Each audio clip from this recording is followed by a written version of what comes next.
আসসালামু আলাইকুম সবাইকে। আশা করি সবাই অনেক ভালো এবং সুস্থ আছেন। আমি দীর্ঘদিন পরে নতুন একটা ভিডিও নিয়ে আপনাদের মাঝে আবারও হাজির হয়েছি। আমার আজকের ভিডিওর মেইন টপিকটা হচ্ছে আমরা যারা সার্ভার সাইড ট্র্যাকিং করি, কাস্টম ডোমেইন সেট আপ করে নিতে হয়। তো stapo.io এর মাধ্যমে কিভাবে একটা কাস্টম ডোমেইন অ্যাড করে ভেরিফাই করে নিতে হয় সেই প্রসেসটা আমরা দেখার চেষ্টা করব।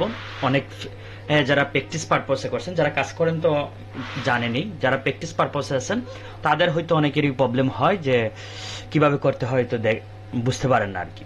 আপনারা দেখলে হয়তো বিষয়টা আপনাদের জন্য উপকার হবে। এর জন্য যেটা লাগে, Google tag manager, web container, server container, একটা সার্ভার এবং হচ্ছে আপনার সি প্যানেল বা ডোমেইনের যে প্যানেলটা আছে ওই প্যানেলটা আপনার লগ ইন করা থাকতে হবে। তো এটার জন্য অনেক প্ল্যাটফর্ম আছে। আমার হচ্ছে উস্টিঙ্গারের প্ল্যাটফর্ম, আমি উস্টিঙ্গার লগ ইন করে রাখবো এবং সেখানেই দেখাবো। প্রত্যেকটা প্ল্যাটফর্মে আলাদা কিছু হয়তো সামান্য একটু এদিক সেদিক হতে পারে, বাট প্রসেসগুলো সব সিস্টেমে একই। ঠিক আছে। সো আমরা হচ্ছে এই হচ্ছে আমার সার্ভার কন্টেনার, এই হচ্ছে আমার ব্রাউজার কন্টেনার, আর এই হচ্ছে আমার সার্ভার। আমরা প্রথমে এখানে হচ্ছে কাস্টম ডোমেইন একটা অ্যাড করব। আমাদের একটা ফ্রি থাকে একটা অ্যাড করার জন্য। আমরা জাস্ট কাস্টম ডোমেইনে ক্লিক করব। ক্লিক করার পরে আমার এখানে ডোমেইনটা লিখতে হবে। কাস্টম ডোমেইন জিনিসটা কি? ধরেন আমি হচ্ছে এই ওয়েবসাইটের জন্য হচ্ছে কাস্টম ডোমেইন সেটআপ করতেছি। যখন সার্ভারে করব তখন সে এই যে স্ট্যাপের করব, স্ট্যাপেতে করলে পরে স্ট্যাপের ডোমেইনটা এই যে স্ট্যাপের.নেট যুক্ত করে দিয়ে আমার ডাটাগুলো আসতে থাকবে। তখন অনেক সময় অ্যানালিটিক লার্নার স্টেপ.নেট একটা আরেকটাকে চিনতেছে না, কিন্তু দুইটা দুই রকম। অনেক সময় ডাটা মিসম্যাচ হচ্ছে, ডাটা আসতেছে না, এই ধরনের প্রবলেম অনেক সময় হয়। বিশেষ করে ডাটা মিসিংটাই বেশি হয় আর কি।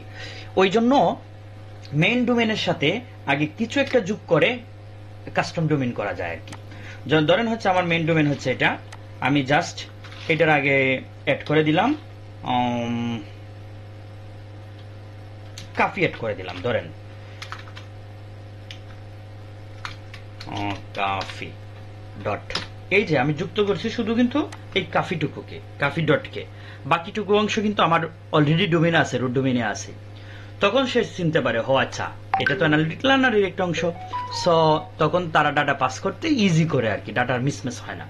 আচ্ছা, এখানে দুইটা প্ল্যাটফর্মে হয়, একটা হচ্ছে সিনেমে হয় আর একটা হচ্ছে সিনেম ছাড়া হয় আর কি। তো আমরা হচ্ছে সিনেমটাই ইউজ করব। এই যে সিনেমটা ইউজ করে করার চেষ্টা করব। তো সিনেম দিলাম আমি। দেওয়ার পরে কি করতে হবে, এটা হচ্ছে ওস্ট, এটা হচ্ছে ভ্যালু, এটা হচ্ছে টাইপ। চলে যেতে হবে আমাদেরকে হচ্ছে এই যে আমার ওয়েবসাইটে যেখানে ওস্ট আছে ওই জায়গায় চলে যেতে হবে।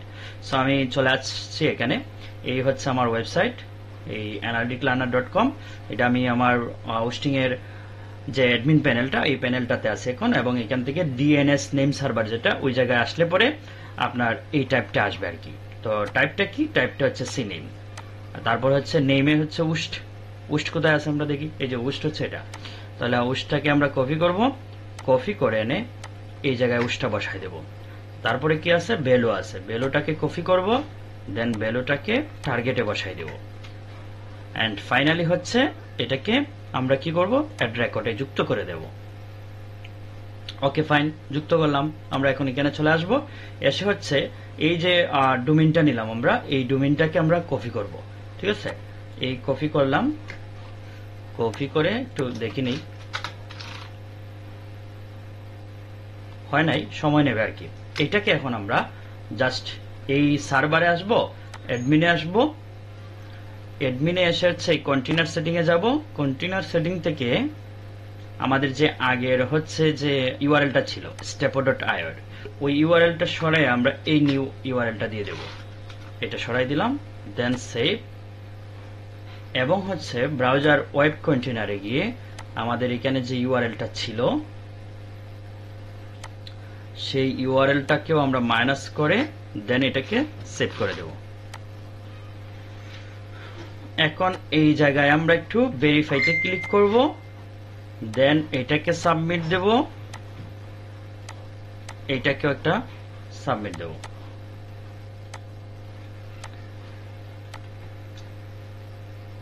এই অংশটুকু আমরা দেখতে পারি না, কারণ যারা ফ্রি ওয়েবসাইট করে তাদের ওই জায়গাটা থাকে না।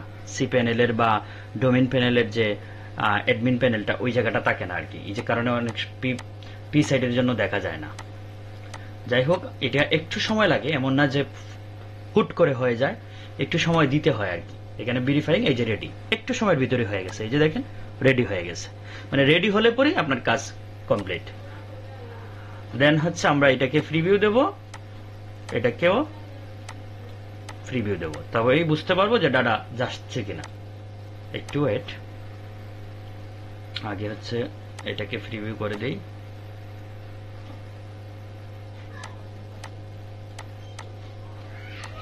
ওকে, সে অ্যাক্টিভ হয়ে গেছে, এবং এবার ওনাকে প্রিভিউ করি।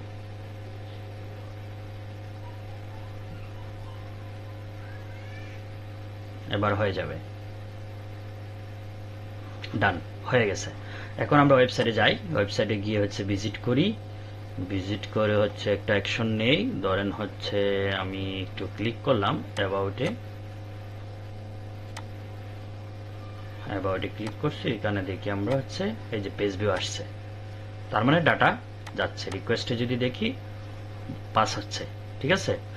যে যদিও আমরা মানে কোনো কিছু সেট আপ করছি না, জাস্ট শুধু দেখার জন্য যে যাচ্ছে কিনা, ডাটা আসতেছে কিনা, এবং এই ডোমেইনটা কাজ করছে কিনা। এই হচ্ছে আমার কাস্টম ডোমেইন, ঠিক আছে।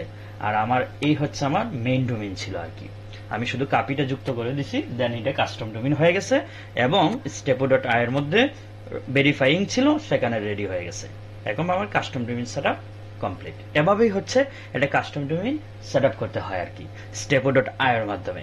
আশা করি বিষয়টা বুঝতে পারছেন। যারা এখন পর্যন্ত করেন নাই, প্র্যাকটিসে আছেন বা ক্লাস সবেমাত্র শেষ করছেন, আপনাদের জন্য হয়তো এই ভিডিওটা ভ্যালুয়েবল হবে। আর যারা কাজ করছেন তাদের জন্য হচ্ছে স্কিপ করতে পারেন আর কি ভিডিওটা। থ্যাংক ইউ সবাইকে, আল্লাহ হাফেজ।